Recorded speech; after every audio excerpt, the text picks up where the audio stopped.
Have you ever known a silence so deep you could hear the dust settling on the windowsills?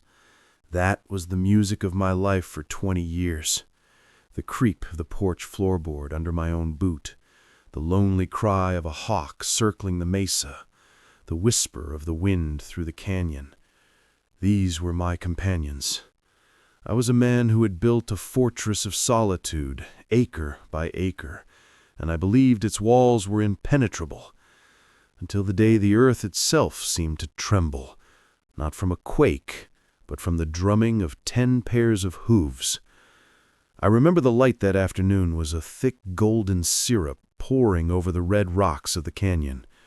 I was mending a harness, my hands black with grease, when I felt at first a low rhythmic vibration in the wood of my porch. I stood up, my old bones protesting, and squinted against the sun. And then I saw them. 10 Apache riders emerging from the heat shimmer like ghosts. They were not a war party, not as I'd read about in the penny dreadfuls. Their postures were slumped, their horses lathered and weary, but even in their exhaustion, they carried a terrible dignity, a quiet power that made the hair on my arms stand on end. My first instinct, I'm ashamed to say, was fear. A cold, sharp fear that started in my gut and shot to my fingertips. My hand drifted toward the rifle leaning by the door. A lone rancher, miles from the nearest town, facing 10 Apaches. Every story I'd ever been told screamed at me to bar the door, to shout at them to move on. But as they drew closer, I saw the details. The dust caked on their faces, the hollow look in their eyes. A young woman held a child, no more than 3 or 4, whose head lolled against her shoulder as if in a fevered sleep. These weren't raiders. They were refugees. Their leader was a man I would come to know as Goyale, a name that means one who yawns. He was not a large man, but he had a presence that filled the space between us. He dismounted, holding his hands away from his body, and his dark eyes met mine. They were the oldest eyes I had ever seen, holding a universe of sorrow and a flicker of unyielding fire.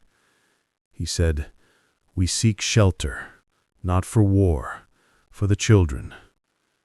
And there it was, the choice, the moment my quiet, predictable life split clean in two. I looked past him, at the faces of the others, the weary men, the fearful women, that sick child. I looked back at my ranch, my solitary kingdom. And then I did the one thing I never thought I would. I lowered my hand from the rifle, and I gave a single, slow nod. I said, "The barn. There's water in the trough and hay for your horses." The next few days were a tense, silent ballet. They kept to themselves in the barn and the small copse of cottonwoods by the creek. I kept to my house, watching from the window like a spectator at my own strange play. I'd leave out sacks of beans and cornmeal on the porch. They'd be gone by morning. And sometimes a beautifully woven basket or a pair of freshly cleaned rabbits would be left in their place. It was a quiet, unspoken treaty. We were 2 different worlds, orbiting the same piece of land, too afraid to touch. The turning point was the child. The little one, a boy, grew sicker. I could hear his weak coughing from the barn, a sound that dug under my skin. One evening I saw Goyale standing by the creek, staring into the water, his shoulders stitched with a despair so profound it was almost a physical thing. I'd been a medic long ago, in a different life, a different war. I still had a chest of supplies, things I'd hoped never to open again.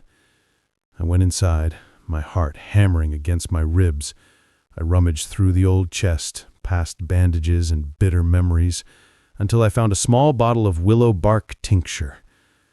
I walked out to the barn, the bottle feeling like a lead weight in my hand. The Apaches watched me, their eyes wary. I stopped a good distance away and held the bottle out to Goyale. "For the fever," I said, my voice barely a whisper, "mix a few drops in water." He looked from the bottle to my face, his expression unreadable. For a long moment I thought he would refuse, that my gesture would be seen as an insult. Then he stepped forward and took it. He didn't thank me, but the next morning the boy's coughing had eased. That small act was a crack in the dam. The next day, one of the younger men, a fierce-looking fellow named Kolenya, saw me struggling to pull a stubborn old stump from the field.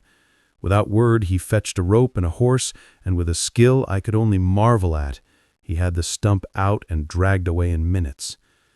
I brought out my coffee pot after that, brewing it strong and black the way I remembered soldiers used to drink it.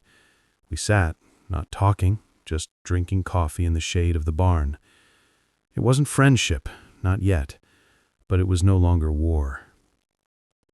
They stayed for 3 weeks, and in that time the silence on my ranch was filled with new sounds, the soft, rhythmic chanting of their songs in the evening, the laughter of their children playing by the creek, the sound of Goyale's voice telling stories by the fire, stories of trickster coyotes and heroic bears, stories of the land that were older than any deed or fence line. I began to learn a few words of their language. They learned a few of mine. I saw how they moved through the land, not as owners, but as a part of it, leaving no trace, taking only what they needed. They were not the savages the newspapers depicted. They were a people, a tired, proud, wounded people trying to survive. And then one morning, they were preparing to leave. The air was crisp, the sky a hard, brilliant blue. Goyale came to me as I stood on my porch. He said, "The soldiers have passed. It is time for us to go to the mountains." I just nodded, a lump in my throat so large I thought I might choke on it. I had no words. What could I say? Thank you felt hollow. Good luck felt like a curse. Goyale looked out over my ranch, at the land he had shared with me. Then he turned back, and his dark eyes held mine. He said, "You gave us shelter when the world offered only a rifle barrel. You are a friend to the people. This place, it will remember."